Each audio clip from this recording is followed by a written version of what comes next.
नमस्कार दोस्तों। आइए हम आपको जो निकटतम एग्जाम होने वाले हैं, जैसे आरपीएम में हो, चाहे एएलपी का हो, चाहे आपका सीजीएल हो, चाहे उत्तर प्रदेश पुलिस का हो, पुलिस का री एग्जाम हो, या वीडियो हो या बीपीओ हो, सभी एग्जामों में समसामयिकी तो बहुत ही महत्वपूर्ण होते हैं।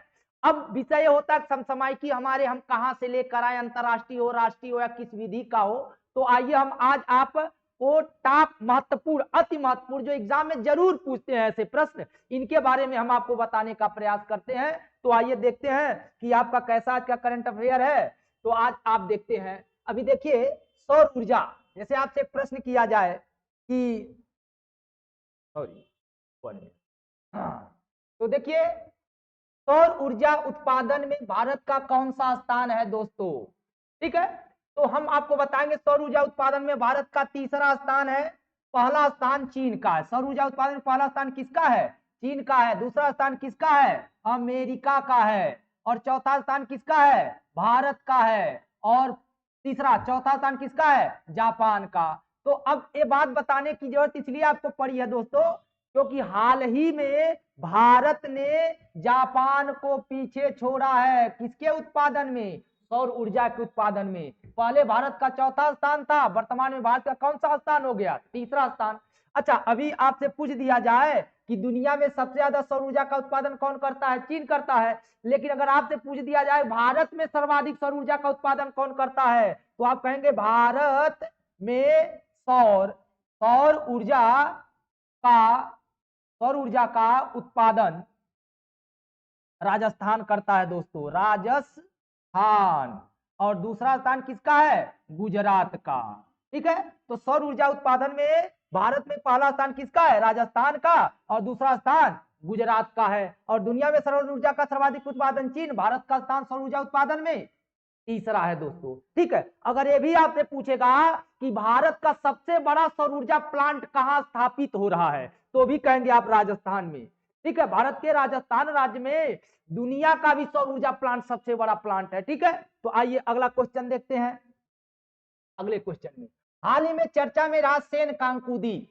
दोस्तों ऐसे एग्जाम में पूछ लिया, अभी हाल ही में एक एग्जाम हुआ था, तो उस एग्जाम में पूछ लिया था बैफिन द्वीप कहां है। ठीक है, तो इस तरह से चर्चा में है आपका सेन काकू द्वीप। कौन सा? सेन काकू द्वीप।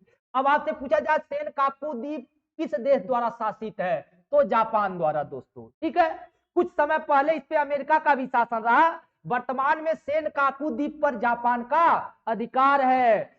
इसी सेन काकू के द्वीप की रक्षा के लिए हाल ही में 4 देश, कौन कौन? Japan, America, Japan, America, Philippines, Philippines और आपका Japan, America, Philippines, Australia, Australia मिल करके एक नया संगठन बना रहे हैं, क्वाड, क्वाड 2। अब तक आप पढ़े होंगे क्वाड फर्स्ट। तो क्वाड फर्स्ट में जापान है, अमेरिका है, भारत है और ऑस्ट्रेलिया है। लेकिन जब आपसे पूछा जाएगा क्वाड 2 में कौन कौन देश आते हैं, तो आप कहिएगा जापान आता है, अमेरिका आता है, फिलीपींस आता है और ऑस्ट्रेलिया आता है। लेकिन बात क्वाड 2 की हो रही है। लेकिन बात जब क्वाड 1 की होगी, क्वाड 1 एक ऐसी संस्था है जो चीन के प्रभुत्व को रोकने के लिए, कहा? दक्षिणी चीन सागर में अमेरिका, जापान, ऑस्ट्रेलिया और इंडिया, ये चारों देश मिल करके एक संगठन बनाए थे 2017 में। और इसकी पहली शुरुआत हुई थी 2007 में, लेकिन काम हुआ था 2017 से। लेकिन हम क्वाड फर्स्ट की बात न करके यहां पर क्वाड 2 की बात कर। ठीक है, चलिए अगला क्वेश्चन। अब आपसे पूछा जाए जिंग, जिंग किस देश की मुद्रा है दोस्तों? अब देखेंगे हाल ही में जिम्बाब्वे, जिम्बाब्वे ने अपना एक नया मुद्रा लागू किया है। कौन सा मुद्रा? जिंग। ठीक है, देखिए जिंग जिम्बाब्वे, जिंग जिम्बाब्वे, जैसे जिंग जैसे जिम्बाब्वे दोस्तों। अब आपको ये पता होना चाहिए, इसके पहले जिम्बाब्वे की मुद्रा डॉलर थी। क्या थी? डॉलर। वो भी कौन सी डॉलर? अमेरिका की डॉलर। जिम्बाब्वे की जो मुद्रा है डॉलर है। लेकिन हाल ही में जिम्बाब्वे सरकार ने जिम्बाब्वे सरकार ने अपना एक नया मुद्रा चलाया है, जिंग। ठीक है, तो करंट में ये मुद्रा चर्चा में है। अच्छा, यहाँ पर हम आपको 3 मुद्रा के बारे में और बता दे रहे हैं। देखिए, दुनिया का सबसे ताकतवर मुद्रा दिनार है, और भी कहाँ का दिनार? कुवैती। दुनिया का सबसे कठोर मुद्रा या दुनिया का सबसे ताकतवर मुद्रा, अर्थात जिस मुद्रा की प्राइस सबसे अच्छी है, दिनार है। और कहाँ की? कुवैत की। और एक बात दोस्तों और जानेंगे, दिनार मुद्रा जो है गोल्ड का मिश्रण होता है, इसलिए इसकी कीमत ज्यादा होती है। ठीक है, और दूसरा एक मुद्रा रियाल है। ये रियाल कहाँ की मुद्रा है? तो आप कहेंगे ईरान की। ईरान की मुद्रा क्या है? रियाल। अब ये चर्चा में क्यों है दोस्तों? क्योंकि दुनिया की सबसे कमजोर मुद्रा है। अगर आपसे पूछा जाए दुनिया की सबसे ताकतवर मुद्रा दोस्तों, तो दिनार कहिएगा। दिनार कहाँ की है? कुवैती दिनार। लेकिन दुनिया की सबसे कमजोर मुद्रा कहेगा दोस्तों, तो आप कहिएगा रियाल है। और रियाल कहाँ का है? ईरान का है दोस्तों। ठीक है, अब औसत ये जानेंगे। भारत का 1 रुपया मोटे तौर पे यदि कहा जाए, ईरान का 500 रुपया। 500 कुछ है, लेकिन हमें बता रहे हैं 1 इंडियन रुपए बराबर ईरान का 503 रियाल। ठीक है, और तीसरा डॉलर है। डॉलर कहाँ का है? अमेरिका का। अमेरिका। डॉलर महत्वपूर्ण क्यों है? क्योंकि डॉलर में ही अंतरराष्ट्रीय व्यापार होता है। तो अंतरराष्ट्रीय व्यापार किस मुद्रा में होता है? डॉलर। दुनिया की सबसे कमजोर मुद्रा रियाल। कहाँ की रियाल? ईरान की रियाल। और दुनिया की सबसे ताकतवर मुद्रा दिनार। कहाँ का दिनार? कुवैत का। और हाल ही में लागू किया गया मुद्रा जिंग। कहाँ का? जिम्बाब्वे दोस्तों। ठीक है, अगला क्वेश्चन देखते हैं दोस्तों। अब देखिए, भारत का पहला ग्रीन हाइड्रोजन परियोजना, अति महत्वपूर्ण प्रश्न है दोस्तों। संभावना है 90% संभावना है कि ऐसे प्रश्न एग्जाम में रख देता है। अगर आपसे पूछ दिया जाए ग्रीन हाइड्रोजन परियोजना किस राज्य में स्थापित किया गया, तो आपका जवाब होगा हिमाचल प्रदेश। अभी तक भारत का कोई भी ग्रीन हाइड्रोजन परियोजना स्थापित नहीं हुआ है दोस्तों। इसलिए यह एग्जाम के लिए बहुत ही महत्वपूर्ण है कि भारत का पहला ग्रीन हाइड्रोजन परियोजना दोस्तों। तो आप कहेंगे हाइड्रोजन परियोजना कहाँ है? हिमाचल प्रदेश। दिमाग में रखिएगा, हिमाचल प्रदेश। हिमालय है, हिमालय बड़ा हरा भरा होता है, बड़ा ग्रीन होता है, इसलिए वहां पर ग्रीन परियोजना स्थापित। अब देखिए, राजस्थान में हो नहीं सकता है क्योंकि ग्रीन तो है राजस्थान नहीं, गुजरात महाराष्ट्र भी कुछ इसी तरह से होते हैं। तो हिमाचल प्रदेश आपका जवाब होगा दोस्तों। अगला क्वेश्चन, अब देखिए, किस खनिज को सफेद सोना कहा जाता है? देखिए, वैसे यदि पूछा जाए किसे सफेद सोना कहते, तो वैसे तो कपास है, कपास को सफेद सोना कहते हैं। लेकिन यहां पर खनिज शब्द लगा दिया दोस्तों। प्रश्न पूछने पर गौर किया जाता कि हमसे पूछ क्या रहा है। यहाँ क्या पूछ रहा है? किस खनिज को सफेद सोना कहा जाता है दोस्तों? खनिज। तो अब खनिज तो यही है, कपास तो खनिज है नहीं। तो सफेद सोना एक्चुअली में कपास को कहते हैं। लेकिन यहाँ किस खनिज को? तो हाल ही में चर्चा में है दोस्तों लिथियम।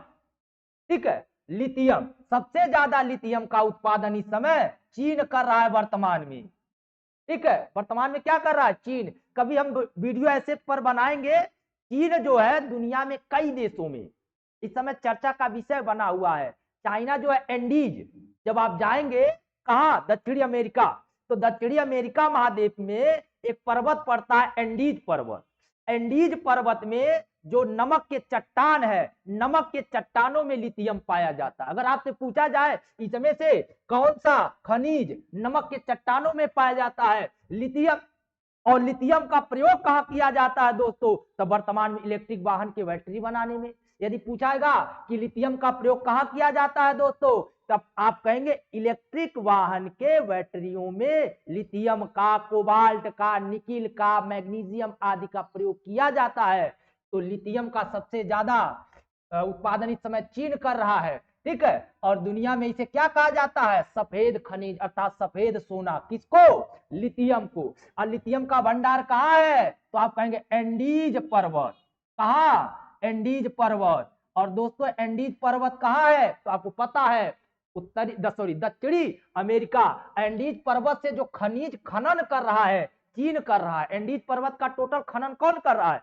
चीन कर रहा है। ठीक है, तो लिथियम, अच्छा हाल ही में पूछा जाए भारत में लिथियम का भंडार कहाँ मिला है, तो आप कहेंगे जम्मू में। कहा? जम्मू में।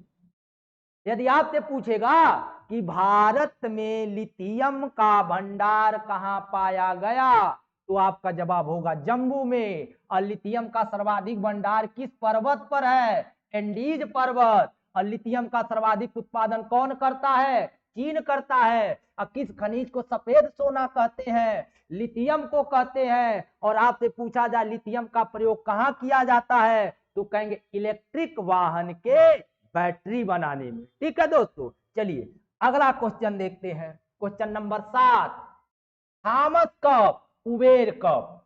अक्सर आप जब रेलवे आदि के एग्जाम में बैठते हैं, यूपीपी में तो भी कप पूछते हैं, लेकिन रेलवे में एक कप पक्का पूछता है, चाहे ट्रॉफी पूछे चाहे कप। दोस्तों याद रखिएगा, एक कप जरूर आता है, जिसमें से आप जैसे थॉमस कप और कुबेर कप।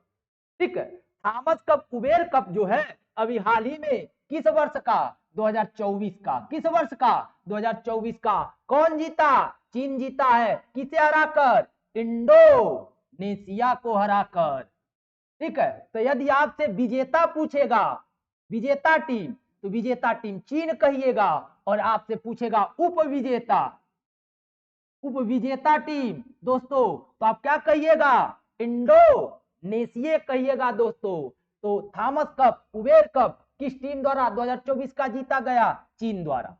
और किसे हराकर? इंडोनेशिया को हराकर दोस्तों। चलिए अगला question, question number 8, T20 world cup 2024। T20 world cup 2024 का स्टार प्रचारक किसे नियुक्त किया गया है दोस्तों? तो T20 वर्ल्ड कप 2024 का स्टार प्रचारक युवराज सिंह। तो सिर्फ युवराज सिंह नहीं, 3 नाम है। युवराज सिंह, पहला नाम क्या है? युवराज सिंह, बहुत star sixer king Yuvraj Singh. ठीक है, दूसरा नाम हो जाएगा Chris Gayle, Chris Gayle, Chris Gayle. ठीक है, और तीसरा नाम हो जाएगा हुसैन, हुसैन बोल्ट, धावक, हुसैन बोल्ट।